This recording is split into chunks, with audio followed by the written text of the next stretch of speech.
قل هل ننبئكم بالأخسرين أعمالا الذين ضل سعيهم في الحياة الدنيا وهم يحسبون أنهم يحسنون صنعا أولئك الذين كفروا بآيات ربهم ولقائه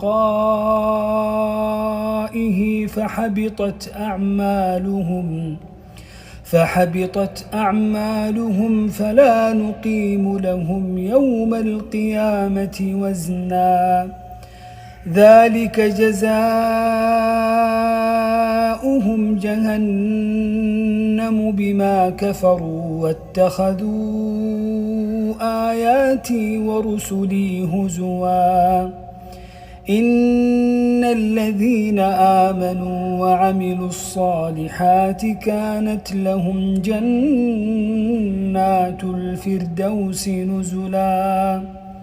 خالدين فيها لا يبغون عنها حولا قل لو كان البحر مدادا لكلمات ربي لنفد البحر قبل أن تنفد كلمات ربي ولو جئنا بمثله مددا قل إنما أنا بشر مثلكم يوحى إلي أنما إلهكم إله واحد فمن كان يرجو لقاء ربه فليعمل عملا صالحا ولا يشرك بعبادة ربه أحدا.